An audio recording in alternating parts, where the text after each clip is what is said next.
Welcome to Cloud on Air, live webinars from Google. We are hosting webinars daily. You're watching Cloud 101, where speakers discuss the fundamental concepts of Google Cloud Platform and learn from the best practices in different markets. My name is Stephen Elliott, and today we'll be talking about cloud cost governance with infrastructure as code. I'm very happy to have Ramzi Haddad here today. You can ask questions anytime on the platform, and we have Googlers on standby to answer them. So let's get started. So as I mentioned, my name is Stephen Elliott. I've hosted several other talks in this cost control and cost management series. I'm really excited today to have Ramzi Haddad here. We've worked together for the last year and a half or so. He's on PSO, Cool. which is Professional Services Organization. Great. Hey everyone, Ramzi Haddad. Stephen mentioned I'm part of our Google Cloud Professional Services Organization. And what our professional services organization does is we help our largest, most strategic customers move their workloads to the cloud. We help them with everything from infrastructure projects, big data analytics, application development. My role specifically is an infrastructure cloud consultant, and I'm based out of the San Francisco area.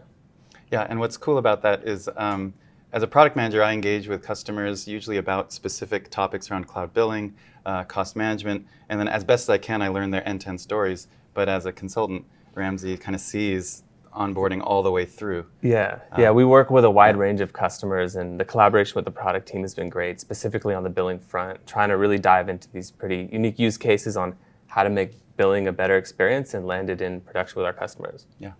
So let's talk about the agenda today.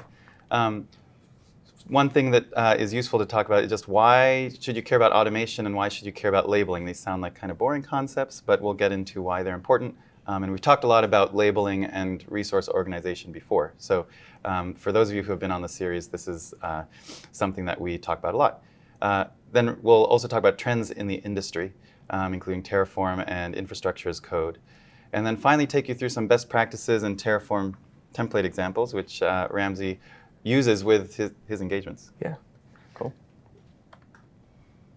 So just to kind of provide a little overview of what we'd like to walk away from this webinar with. So we want to talk about what key decisions need to be made in the enterprise space. So what we'd like to kind of look at is some of the best practices, the early on kind of criteria in order to build an indicative cost model with GCP. And then talk about like what an entry labeling strategy might look like. Take the best practice, take the labeling, and then we'll talk about where that fits into infrastructure as code, and then where you can apply those labels. We'll go into what we call the project factory, which is a really cool way to apply a lot of your best practices in the project build process. Yeah, and as you can kind of guess from the term factory, one big goal of this is just to get standardized processes that you don't have to worry about on a daily basis. On the next slide, what we see is a lot of benefits from moving to the public cloud, but they have to be kind of balanced with standardization and deliberate control. Yeah, and we see these common trends in enterprise migrations to the cloud. So one of the key areas was really around like enterprise customers want to move fast. They want to be able to move their workloads and iterate pretty quickly. And this overall kind of comes from being able to realize some cost savings. So we've moved away from questioning whether the cloud has value or whether it's secure. It's really about how do you derive the most value from your migration to the cloud. Second is around repeatability and control. So all of our customers want to be able to engage with the cloud and run their workloads in a very secure and compliant way. We want to be able to do things that are predictable and then also reduce the blast radius when things go wrong. So we want to be able to have solid control and labeling and monitoring and logging. All these really great things are a positive way to be able to insert control into your architecture. And then lastly, it's around cost management. So while cost savings is kind of a point of entry into the cloud, a lot of our enterprise customers want to be able to measure that. They want to be able to understand what their usage patterns look like, so they can change their architecture or change the way that they're looking at either their platform or infrastructure, so they can start to realize higher fidelity data models, so they can track their costs and ultimately save more money. Yeah, absolutely. And you may have seen these numbers. We've talked about some of these in previous webinars at Google Cloud Next if you attended. But the reality about managing costs in the cloud is unfortunately that it requires some deliberate thinking and effort because it's such a different model. to what you may be used to at having a data center or a colo. And it turns out that maybe before in past times, security, reliability, a sense of control were the biggest barriers to adoption for cloud, but now it's often in the top two, cost management.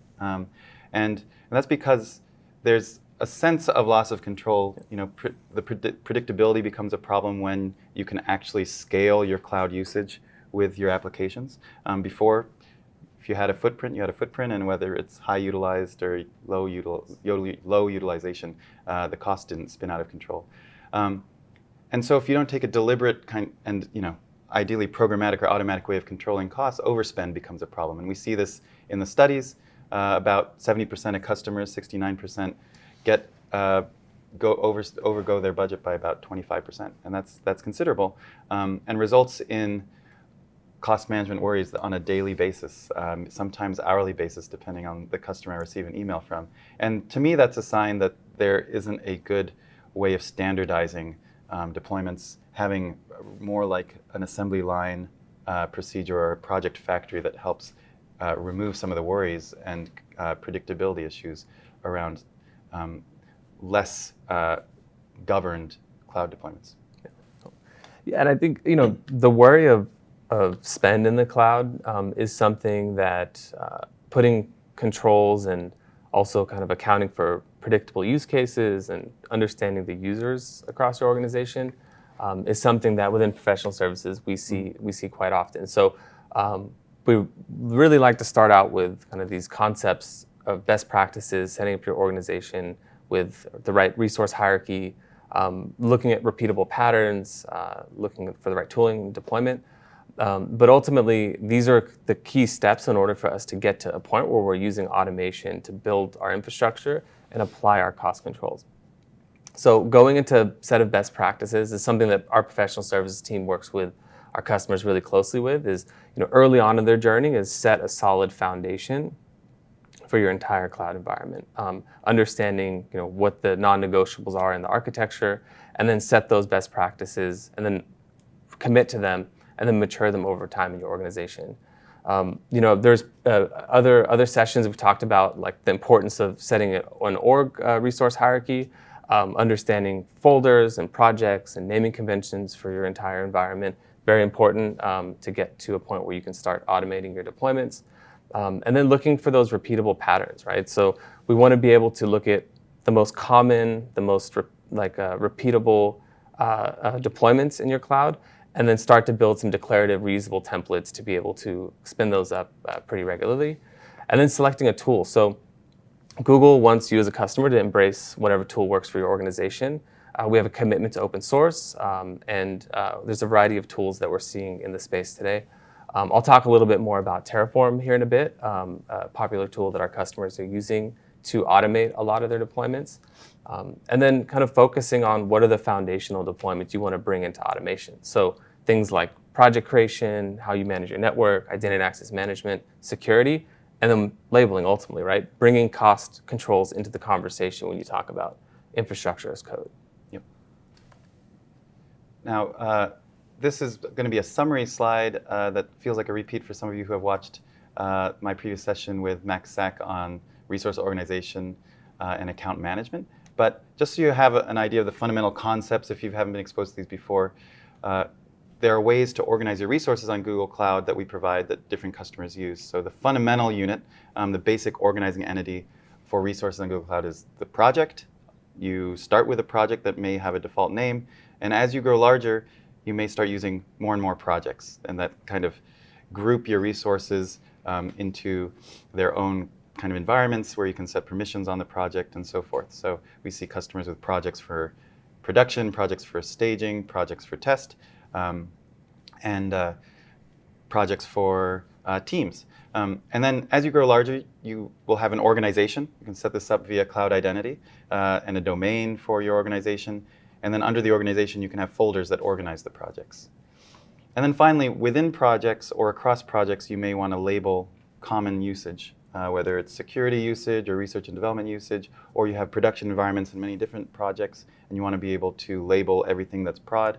And so labels are a way to do that, to be able to get some way of organizing your resource usage within or across projects. Yeah.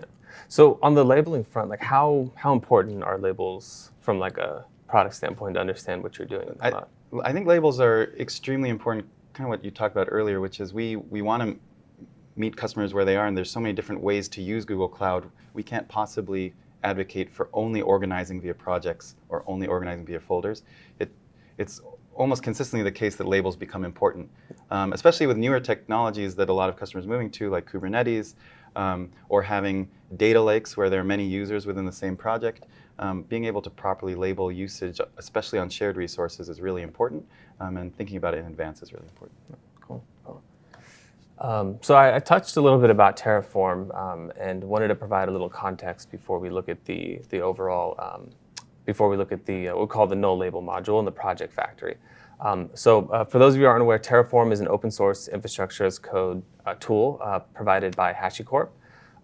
It has this concept of providers that allow you to interact with other cloud environments such as Azure, AWS, and Kubernetes. And it's declaratively defined, so it allows you to kind of set your Terraform config and look at a topology of all of your foundations. The cool thing with that is you can evolve and mature those over time. So we look at labeling, we look at kind of the overall strategy around some of your foundational aspects. You're not committing to them once, but you can kind of programmatically update them as those things change and as the organization matures. So Terraform has this concept of a module, and you can think about the module as a black box of infrastructure. You put those variables into the module and allows you to control the behavior of the infrastructure.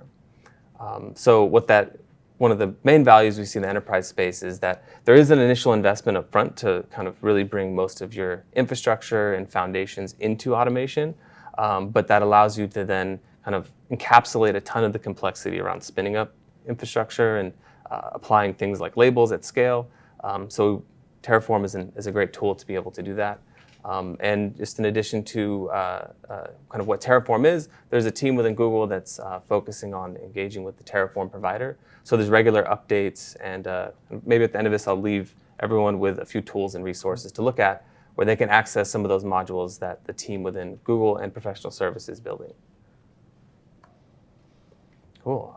So Project Factory. So I mentioned this a little bit earlier around using the project creation process to insert a lot of your best practices and control the behavior and make sure you're stamping out these projects in a very consistent way.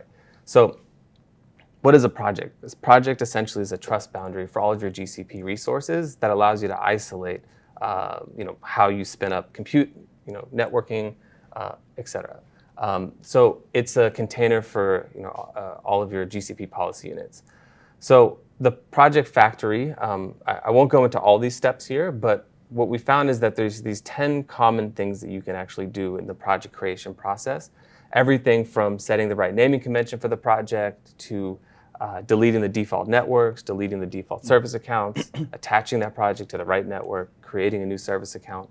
But on the billing front, there's a lot of really important aspects to when you create a project, making sure that it's being attached to the correct billing account. You're enabling usage for billing query exports, and then you're also applying the billing labels. So we'll talk a little bit about kind of a module called the no label module that allows you to insert and actually put mandatory labels at the project creation process, which is a great way to help control and kind of be a little bit more consistent and predictable on the labels that you apply. Yeah, labeling, as we've talked about before in previous webinars, is something that's really important and also sometimes hard to be consistent about and have good governance around. So I'm excited about this topic in particular because this is a real tool and we can have some really concrete best practices around how to improve labels, governance, and consistency. And consistency and governance is kind of the game, because if you have 50% of your resource usage labeled and 50% that's unlabeled, you're be pulling out your hair trying to figure out what your actual costs are.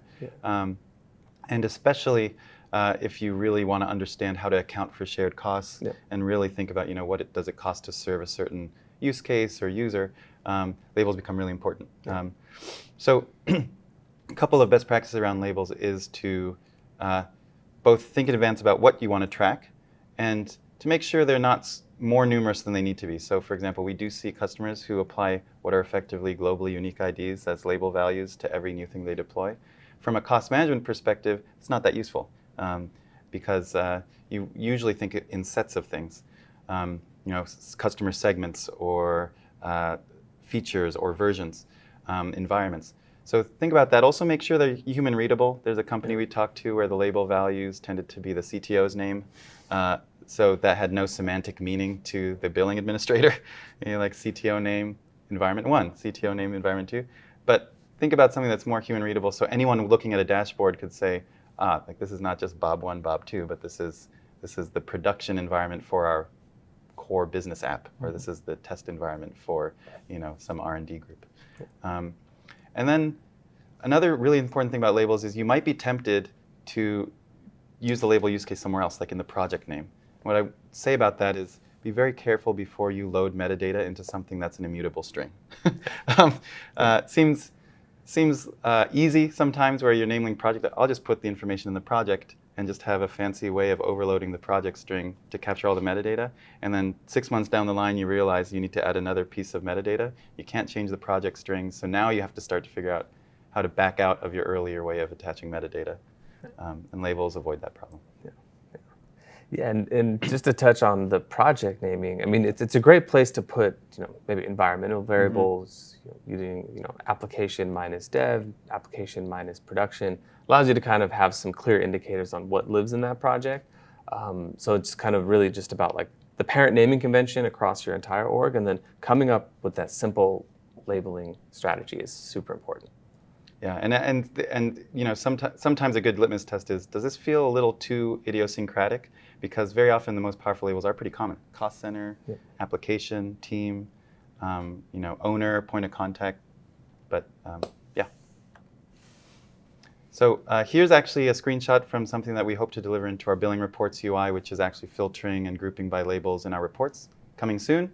But the way you can do this in reports is think about any cost line item, any resource usage, being able to get any set of labels. And so in billing data, the way that manifests itself is we group cost line items by a unique set of labels. And so you do want to watch out that you don't double count. If you said, please show me the cost of everything that's labeled A plus everything that's labeled B, you could accidentally double count things because they might have both A and B, and you're not sure if you're removing the double counting. The way we get around this in a lot of reports or queries is very often you only care about one label key at a time. So group by cost with the same value under a single key. And that's what our UI will let you do in the future. It's also something to think about in your queries.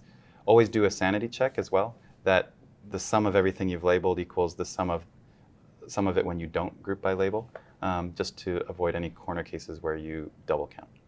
Yeah. And so users will be able to interact with the labels that they've applied to their environment in the UI itself. Yeah, so the application of labels happens wherever you instantiate the resources in the compute engine console, for example. But then in the UI, you'll be able to see resource labels. But this is actually all available today through billing export in BigQuery. So if you go to BigQuery, there's a labels field, and you can see all the resource labels attached to your resource usage. So I wanted just to go through a few screenshots around some of the code that we've developed in the customer world for how you would build projects and also make it mandatory that you apply certain labels to each project that gets created. So I wanted to just share a little bit about the difference between the type of labels. We talked about creating a simple labeling strategy, and what we've typically seen is that there's project level labels and then there's resource level labels. At the project level, we want to create a handful, whatever that works for your organization, but something simple enough where you can say that this project belongs to this team, or this project is associated to this cost center, or this project hosts the majority of this application. Something as simple as that just allows you to kind of filter against these labels for the key and value pairs. And as an example of that, we also have application level labels. So we have a company-wide labels that you would apply at the project level, things like cost center, looking at who the ultimate owner is. We've even seen some creative things with customers who have attached a 30-day expiration date as a label in their sandbox environments, so they can see when the project was created and then essentially kind of delete that project after 30 days of use. So looking at labels in a variety of different ways, but keeping it really simple. The cool thing about this, even just non-Terraform specific, is actually having one place, which is the nice thing about infrastructure as code, one place where you can go to look up all this information. We see customers create kind of mappings of labels, but often a common problem is you see a label and you don't know what it's meant to represent, what the format is, and so having it in one place that's checked in as code is really useful. Oh yeah, yeah, and also just and I'll kind of talk about it here, but essentially this is the variables file in the no label module, and then here is the main.tf of the no label module. So if you see here, we have a regex that converts non-acceptable values from the key value pair into GCP. So removing an @ symbol. So for example, if you have an email address that you want to add as a value pair in the code, the regex will then convert the value, the @ symbol. As well as using kebab case to essentially convert all the uppercase to lowercase values to support the requirement for GCP billing labels. And then looking at kind of the different mandatory labels. So we want to be able to make a certain set of labels really mandatory every time we spin up projects, whether or not you're allowing your user population to basically grab the project factory module and then submit a pull request. They would need to then populate the standard set of labels. So how do we do that? How does a developer know where to grab the labels or kind of what their cost centers might be?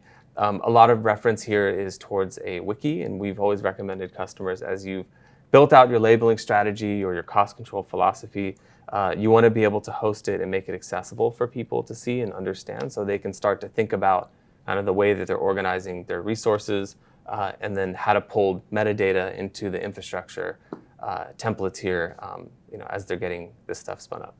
Yeah, and just a small tip there: when you build out these wikis, give the point of contact and create a Google group for that contact. We often see that there's one or two, because everything is so highly leveraged organizationally, one or two people who are the experts at this. And if you identify them as individuals and they're not available, things start to kind of slow down because people can't resolve issues. But if you create a Google group around it, it's often resolves a lot of issues. Max, that's a tip from Max, who was on the previous webinar from support. Google group, and just like having a dedicated team that's looking at where this standard makes sense from a business standpoint, but also from a technology standpoint. So bringing the cloud operations team or whoever might be actually establishing the standard for what labels you apply to the conversation when you're looking at kind of building out infrastructure as code and how you're going to essentially stamp out these projects. Yeah. Cool. So this is an example from the project factory, from the main.tf file. So these are the labels, the modules labeled, the no label module referenced in the project factory build. So as you start to go through and define the project name, associate the project to the right network, delete all the defaults, kind of really step through those 10 items that we talked to in the project factory. There's a point here where it'll reference the parent no label module, and that will allow you to then kind of populate your key and value pairs for the labels that are mandatory.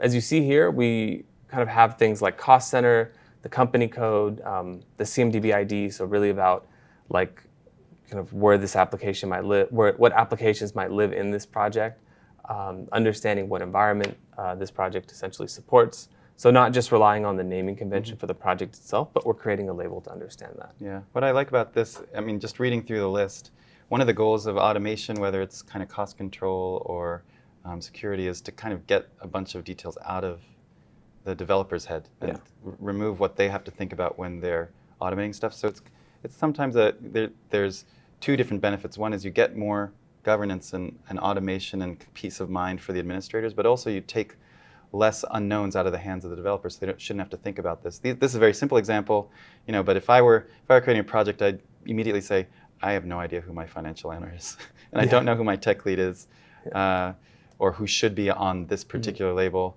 Do I really need to figure this out before I can start a project? And if you have a no label modules, you can resolve it.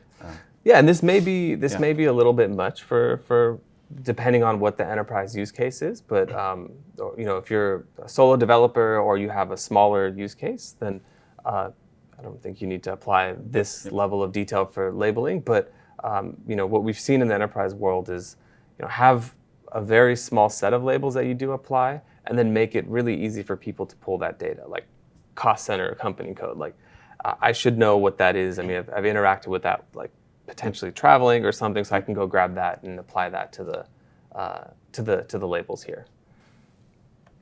Cool. I mentioned a few resources. So one of the cool projects we have within professional services is called the Cloud Foundation Toolkit. And the Cloud Foundation Toolkit aims to codify best practices for setting up GCP foundations.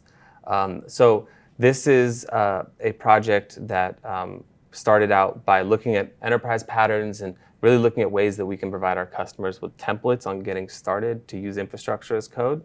And as you see here, the project has a different set of kind of pipeline tooling between Terraform and Google Cloud Deployment Manager. And we started out with these more foundational modules, things like project creation, identity and access management, firewall rules, networking, and then we've matured it up the stack. So what's on these boxes here isn't reflective of all of the modules. It's actually much more than this today in the public Git repo, but wanted everyone to be aware that there's a team within Google Cloud Professional Services that's really focused on kind of authoring a lot of these modules for our customers. And you've talked about this a little bit before, but when someone's thinking about using a project factory or Terraform and creating infrastructure as code, standardizing everything, what type of org structure or team within the customer works best for that? It sounds like there's there should be a center of excellence or dedicated expertise in a well-known place, but can you talk a little bit about that? Yeah, I think so the word center of excellence has kind of come up a lot with our enterprise customers, and it really is just like about focusing on these kind of standards, and whether that's a hybrid between DevOps teams and the cloud operations teams, you want to have a team that's actually at the table that can be kind of with a variety of folks at the table that are building these standards. As far as the type of organization that works, from a Terraform standpoint, you can use Terraform at all different levels of your adoption of GCP, but it gets increasingly more important to use infrastructure as code for these larger deployments, especially when you get into a space where you're looking at having an org folders, kind of granularity on naming conventions, and then a labeling strategy like we showed here previously. So you could have a small team start using it first and test it out, and as they prove out the concept and iron out the kinks, adopt it more and more broadly within the organization. Yeah, exactly. And these things change. I mean, we've worked with many customers where they start out with one labeling strategy, and as they start to deprecate services on-prem and move off of on-prem into GCP, the relevance of certain labels change. So we want to be able to just programmatically update that, and then there should be a team that's actively looking at maturing that over time. Cool. So I mentioned the Foundation Toolkit and wanted to point everyone to this resource. So if you go to cloud.google.com/foundation-toolkit, it's a pretty cool overview of the project we're running at Google, as well as links out to our public GitHub repo with templates in both Terraform and Deployment Manager. So really encourage everyone to get involved, get their hands on the repo, and really engage with the toolkit, and then also submit PRs as you see fit. Great. Cool. So just to point directly to the repo, so this is the GitHub repo. And just note that there's a community of people kind of closely monitoring the repo, as well as contributing and working with HashiCorp at the provider level. We have a README file for most if not all of the modules. The idea is we want to be able to kind of provide a wide range of customer use cases in these READMEs. So we'll try and make reference to where this would fit in an enterprise use case in there. And then just really recommend everyone to clone them into your intro repo and make modifications and get your hands on the modules. Great. Yeah. So in summary, really the main takeaway here is that we want our customers to be able to start doing these best practices early on, bring billing part of the core foundation conversation. And then look at project creation as a great way to apply consistent cost controls. As you've seen, like not only just associating the project to the billing account consistently every time is important, you can also do a few other things upon project creation to kind of have consistent cost controls. And then use labels as kind of predefined variables in your infrastructure as code build. So the idea here is that we want to be able to dedicate a module just for labels in your Terraform stack to be able to run the application of these labels across a wider environment. And then harden your cost controls in your infrastructure as code pipeline. So similar to just making sure that labels are part of that, we want to make sure that we're using infrastructure as code just to manage our costs across our entire org. Great. So again, the Cloud Foundation Toolkit, this is really cool, cloud.google.com/foundation-toolkit. Other resources you can check out, especially if you're new to the series, is to check out the past webinars, the recordings from Google Next. So here we actually have another webinar coming up in the middle of August. And then we have a new hands-on lab. So if you're brand new to Google Cloud Billing, Google Cloud, you can check out how our billing reports work straight out of the box. And you can also see new features we launch at the release notes. So that's it for the presentation portion of the talk. Please stay tuned for frequently asked questions, and we'll be back in a minute.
All right, thanks for waiting, and thanks for your questions. So we put all the frequently asked questions. They're actually more than we can put and address in the next 5 to 10 minutes, but we put a bunch of the important ones here. And I guess I'll ask them and then see if Ramsey knows the answer. Cool. So the first one is, what are the types of roles that should be making decisions on what labels should be mandatory or optional? Yeah, it's a good one. So there's a variety of different things we've seen in the field, but really what it ultimately has to end up with is these labels and how you report them have to make sense to the financial owners of your cloud environment. One of the things we've seen previously is that we create all these very granular labels that in the end, when we talk to financial controllers or people from the accounting teams, it's not indicative as to where they can actually charge this back or kind of retain certain financial governance that they have with their on-prem environment. So it becomes pretty frustrating and challenging for financial folks and organizations to understand what value they can get out of the labels. So the type of roles, it really depends, but the most important people are going to be the people ultimately that are receiving the GCP invoices and the bills at the end of the month to basically sign off and make sure that the requirements are on the table for building out the labeling strategy. Yeah, and the nice thing about having some kind of a center of excellence team is if you can have a team that's kind of the go-to to ask questions about how cloud usage is monitored, how compliance is applied to it, how cost controls are applied to it, that should be the team that can answer these questions and say, well, at a bare minimum, here's the mandatory set of labels that finance needs from us, that IT procurement needs, that security needs, that compliance needs. And then, of course, if you're an engineer on a team and you really want your own labels to add visibility into what you're doing that different parts of the organization don't need to know about, that's fine too. Yeah. So second question, why would you use labels instead of project naming?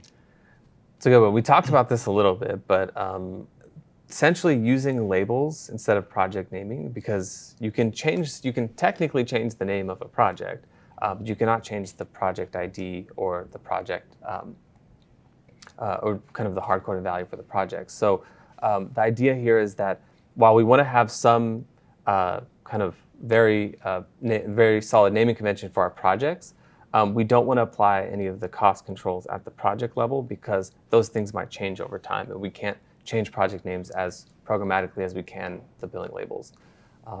I've seen customers do okay with just using, say, well, we really only care about the environments that we're spending. We want to know how much you spend across our dev, sandbox, production, and minus dev on the project naming convention satisfies that request and pretty easy to query. But once you start getting into wanting to build a chargeback model or ultimately a showback model, labels are a great kind of way to be able to apply that. Yeah, and the larger you get, the more diverse your needs get. You've probably observed this as a customer, as someone who uses technology.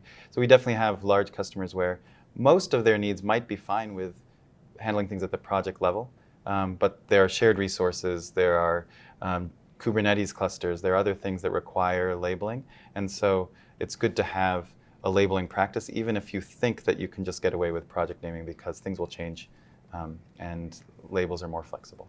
Yeah. I'll ask you this one. Yeah. Can we create custom labels?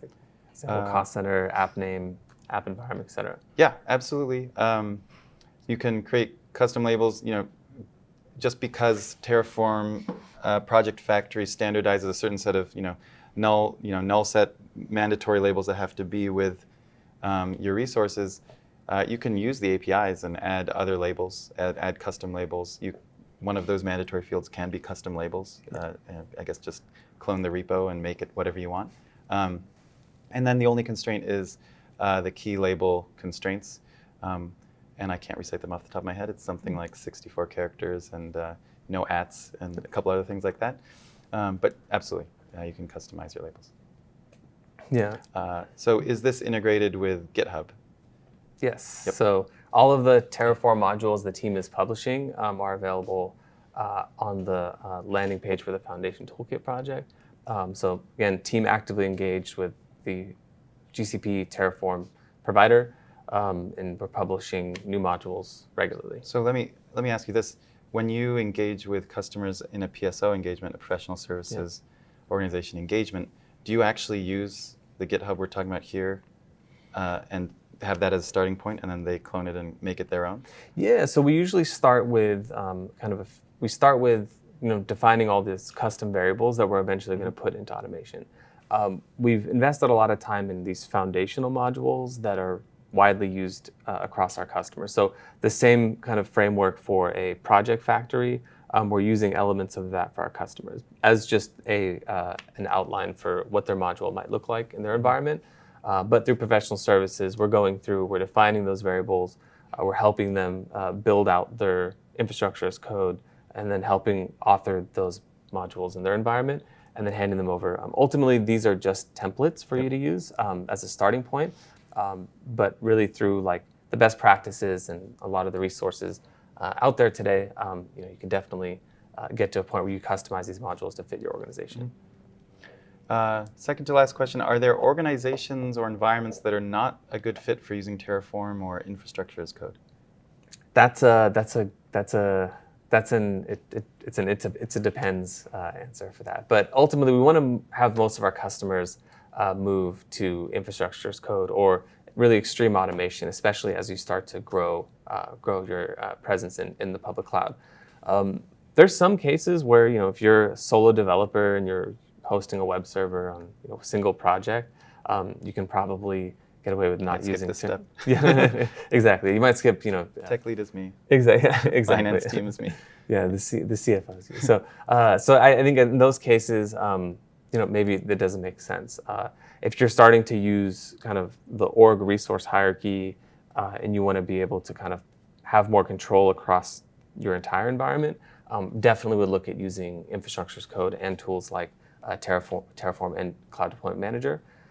So it really just depends on kind of where you are. What we have seen, though, is that This allows you to kind of invest in your team skill set early on as well. So if you have a team of folks that's using GCP and coupling those skills with using GCP with an infrastructure as code tool, it really kind of fosters more hands-on into kind of automating your environment and also kind of aligning to the rest of the industry. And maybe this is slightly related to that, but what would be the proposed way of setting up Terraform for a hybrid or multi-cloud setup? Yeah, And you mentioned this on a previous slide that it works for different environments. So Terraform has this concept of providers that work directly with each of the different cloud providers. There's kind of more than just like the AWS, Azure, and GCP, but ultimately you would have repositories and a branching strategy to support modules for each of those cloud environments. So the thing that ties it all together is the people that are managing that infrastructure. So you wouldn't use one module to spin up kind of multiple instances across clouds, but you would use the same kind of module repository structure to be able to spin up kind of hybrid deployments. Yeah, I actually see this as a really key point. One thing we hear a lot about from customers is how do we decentralize technology innovation? How do we make sure teams can choose the technology, the programming language, the CI/CD framework, whatever that works best for them? And so one part of the process of choosing infrastructure as code is standardizing the output, but giving teams the flexibility to use what is most effective for them without losing the control. And so this multi-cloud question is kind of a nice example of you may still want to do stuff on premises, or you may still have an environment on another cloud that's really important to you, but you can still standardize it with something like Terraform or IAC. Yeah, absolutely. Great. Well, thank you for tuning in. Here's actually an email address if you have any feedback about the webinar. We have a team on this email address who can respond. And please visit Cloud OnAir for more content from Google Cloud experts.